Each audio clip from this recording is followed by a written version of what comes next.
So in a previous lesson, I showed you how to use the Gansai Tambi watercolor, and I want to show you how to use them to fill in and color a stamp and do some more detailed work with them. They're just beautiful and it's super simple. So an example that I have for you here is this page here. I just did some stamping on the margin here and then just went in with some color around the edges, and it was so easy, so simple, and I want to do something similar like that with you today.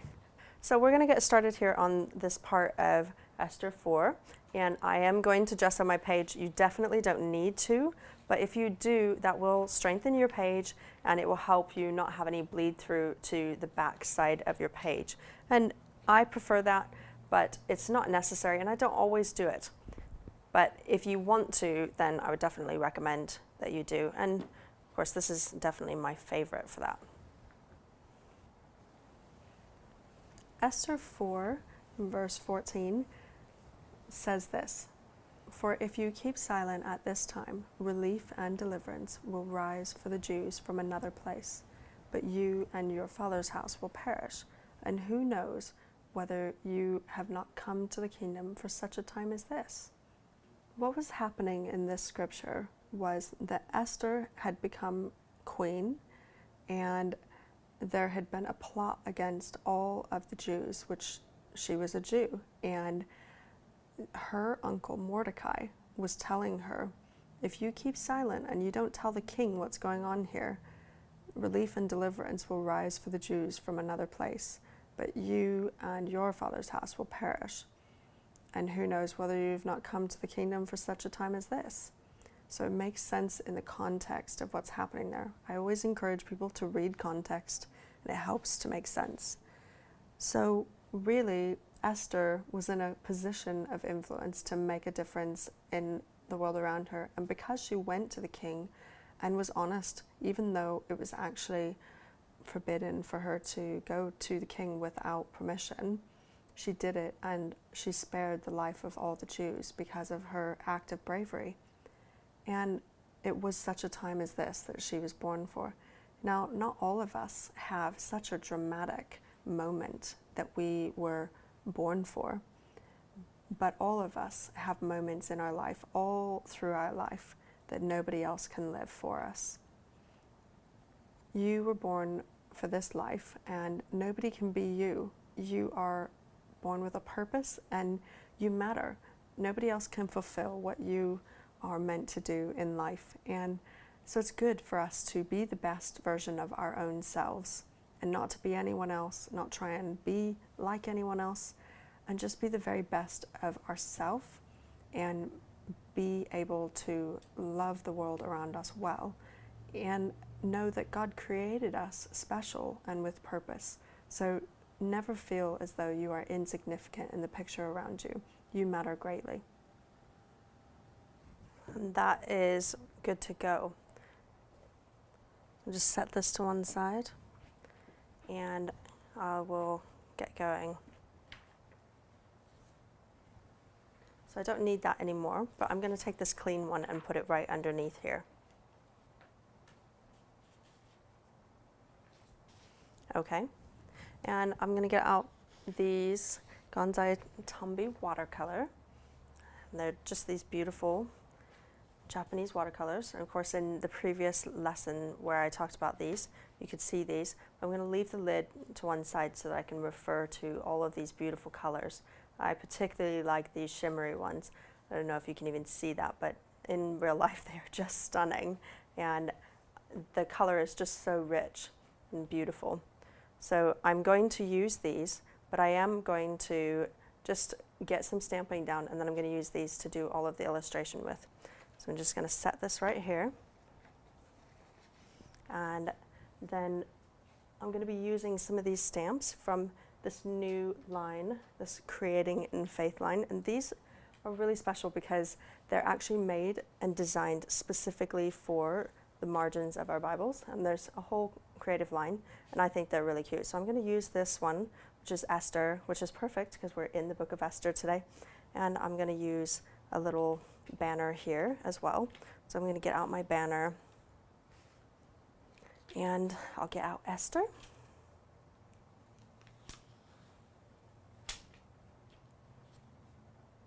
And then I'm also going to be using some of these in a moment here. So set this to one side. And if you don't have a stamper secret weapon, or you feel like it's maybe a little bit cumbersome for you, another thing you can do is use this. This is another trick that people see me use, and it's just a hard piece of plastic.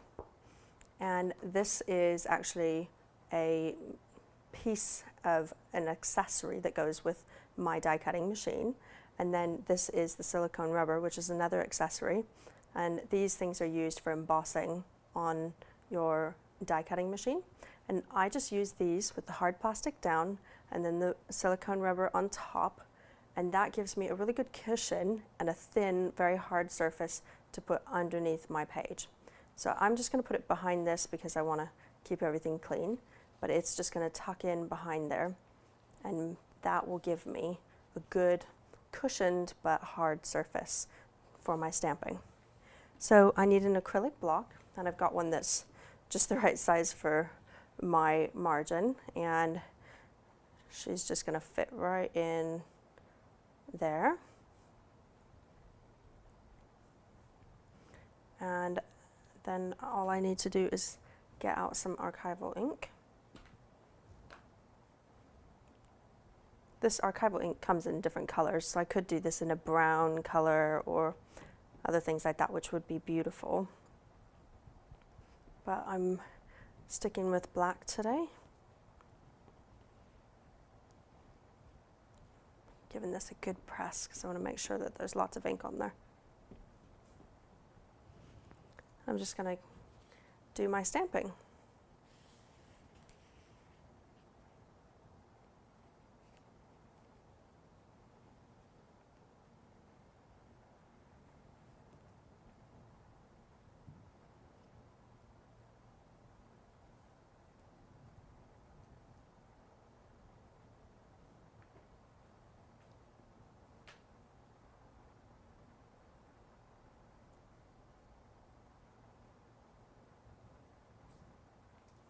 There we go.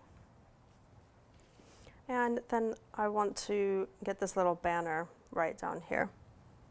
So I'm going to use a smaller block for that.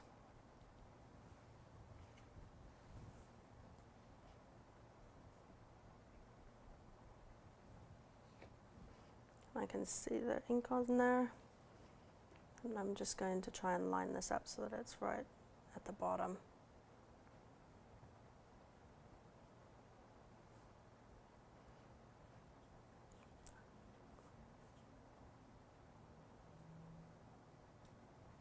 There. So that is all in place now. And what I'm going to do is one last bit. Actually, I think I'll leave this up here to kind of weigh it down. And I'm going to actually use this little banner here to put my scripture in. It says these are all the books of the Bible and then the numbers so that you can do that. And there's some symbols here. I don't tend to use these, but I know a lot of people do really enjoy them. So here is the Book of Esther. And I have to still this acrylic block. So I might just trade that out to weigh it down for myself. And here's Esther.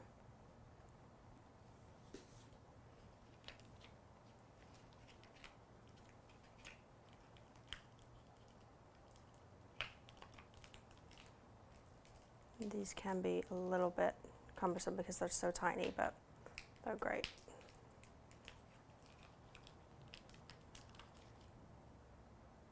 So there's a 4.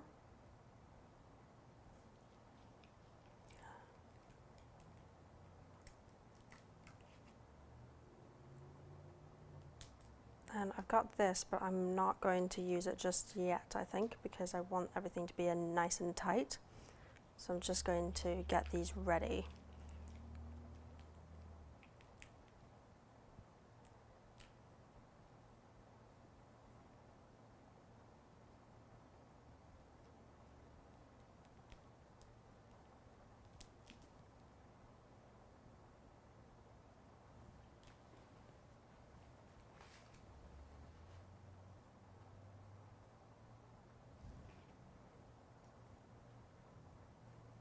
They have sticky on them, which helps them stick to this. They can stick to your fingers, but that's fine. So I can see this has a little bit of space here that I'm not particularly happy with, and so that means I can just do it as a separate stamp to doing it at the same time. So that all looks safe. I'm going to move that up a tiny bit here and just go in and ink that. And then I'm going to put that right in here. And I'm going to the left because I want to put the numbers on the right. So there is her name.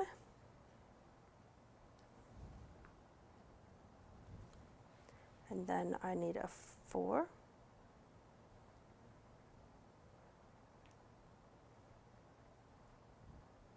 You can see I've got that on sideways, and that's really easy to do. So when you do these numbers, you always want to check, and that's why I moved it over.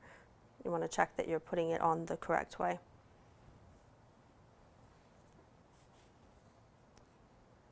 So I'm going to put that on there.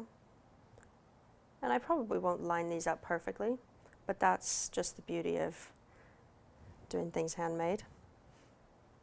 I would far rather that somebody knew I made it than think they printed it in my Bible. Oh, and here I am again, grabbing the 1 when I need the colon. So just check your work when you're doing it to make sure that you're getting what you want. So there's my colon.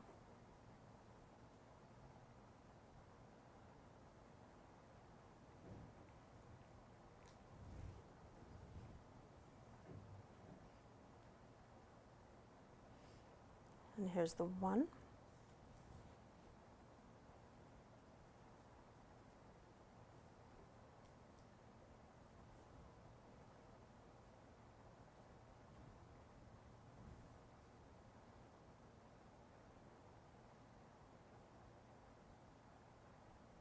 And there we go.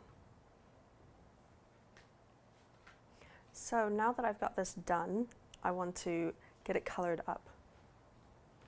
And I can tell that this is going to want to be a little curly on me because I've gotten it gessoed up. So what I'm going to do is use a little bit of washi. And get it to hold still on me. And I'm going to leave this surface on there because I think it'll just give me something hard to work on, which is just handy. So that will stay on there now. And I can get going on watercoloring. So this is totally safe for me to put right on this other adjacent page.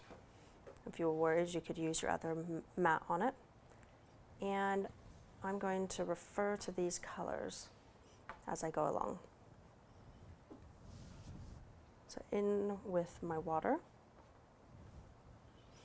and in with my brushes. So you can see that if I were to use this really big thick brush, which I was using on previous lessons, that it would just be way too huge for all of this detail. And even this big one might be too much. So I'm going to set those aside and I'm going to go for something a bit smaller and get some detail.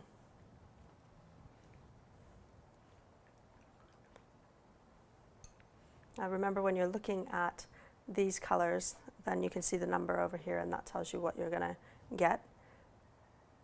So I think I'm going to start by going for some brown so that I can do her hair brown. And I find that if I go for a larger item, it kind of helps encourage me and make me feel like I'm making some progress so that I don't feel like my effort is going to take me a really long time to have any success. So I'm going to go in and do that first. Now with that technique, you definitely need to make sure that you go in and you don't then smear it with your hand. So use your heat tool to dry it. So I'm using some dark brown and I'm just going to color all of that in.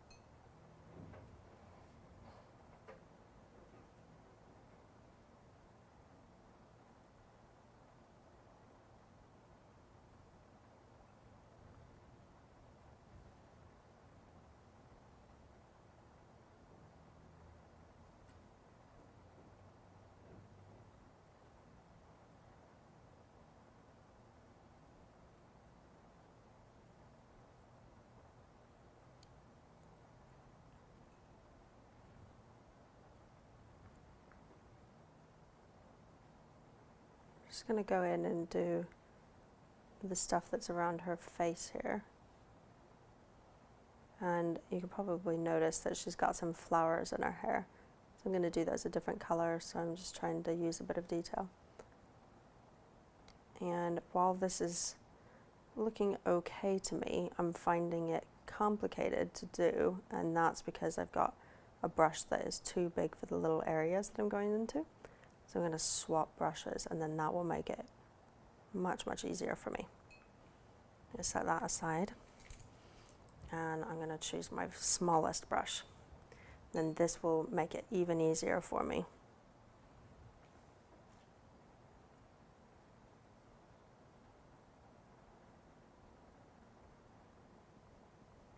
You can see how much darker that is because I can't get enough water in my brush to make it as light, so I need to use less paint if I want the color to be the same.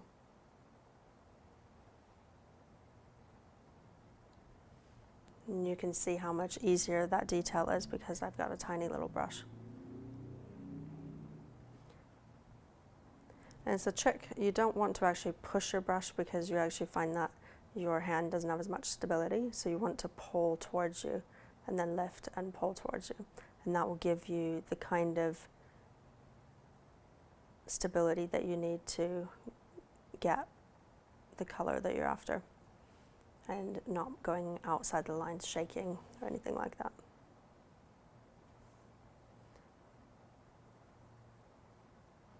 Okay, I think I'm happy with that, but she does have some eyebrows, so I'm just going to tap on a little bit there to match.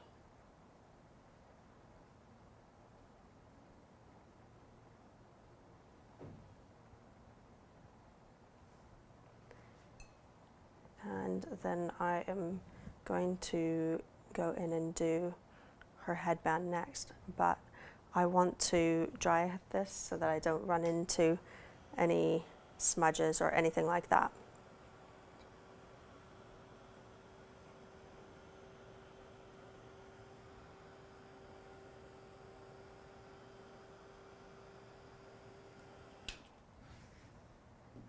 Okay, that's nice. I think what I'm going to do is use some deep pink and just go in.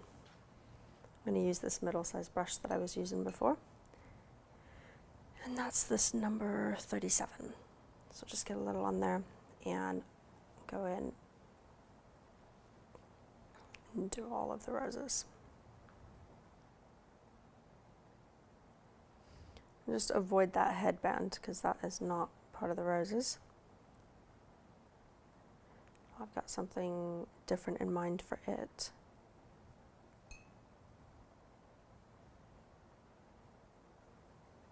Now you can certainly copy what I'm doing if that helps build your confidence and you enjoy doing that sort of thing. But if you just feel like this is a great way to get some inspiration and go on it and create your own projects, I would love that too, because it's really important to me that you make this journey something that works for you and is your own story. So make it work for you and do things that you're excited about. So if you like a technique, stamping and watercoloring like this, then just pick some stamps that you absolutely love and some scriptures that you absolutely love and just make it work for you. So this isn't anyone else's project or anyone else's Bible but yours. And I know some people who are creating a Bible for each of their grandchildren to pass on to them, and I think that sort of thing is really special too. There's so many great ways you can do this. So I think just to tie everything in, I'm going to actually do the same color on this little heart right here, but I'm going to make it real light and not trying to do anything too much there. And then I'm actually going to do this the same. You can see how thick that is. Really rich color.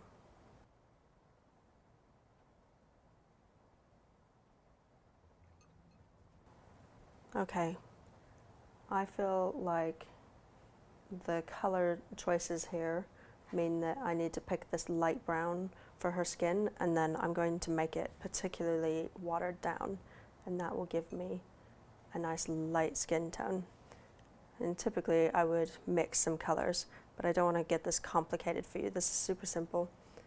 You can do this regardless of what you have. So let's see how bright that is. Now I'm going to start to add some water to it, and I'll really water it down. And then it will just give it a real pale skin color, as you can see there. So don't be intimidated by your colors. Make them work for you, and just add water or add less water until you like what you see. Now this is watercolor, so I am making sure that I don't go in and touch any of the areas that I've been in before that I don't want to move. And that will, so her eyebrows, I want to keep them alone and not go over them on accident. Once I give that a quick dry, then I'm going to add a little bit of rosiness to her cheeks so she doesn't look too pale and washed out. Give her some makeup. There we go. She's a bit pale like me. I used to live in California, but I've lived in England so long I've lost my tan, so I think I'll just make her a little like me like that. So this wine red I think might be pretty. I'm just going to make a couple of dots here on where her cheeks go. And get some of that water out.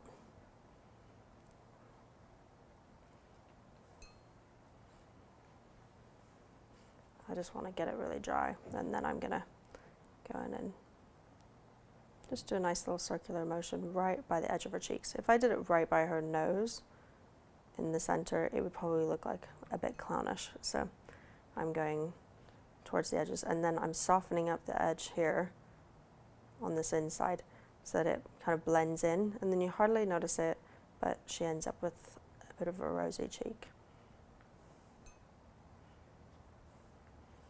And then I need to give her some color in her eyes, and I think I particularly like having green eyes for a dark brown hair. So I'm going to get some of this here, an evergreen color. I'm just going to go right around that edge. But actually, here I am using a bigger brush, and I think this will work better. I don't want to introduce a bunch of wetness, so I'm just having a damp brush instead of a wet one.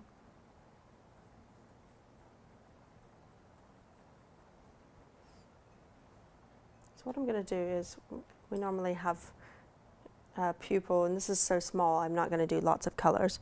What I am going to do is just add some with a really extra small lid here. I could use a micron or any of these types of pens, and I'm going to fill in that whole area except a tiny little section that might be where the light of her eyes would be,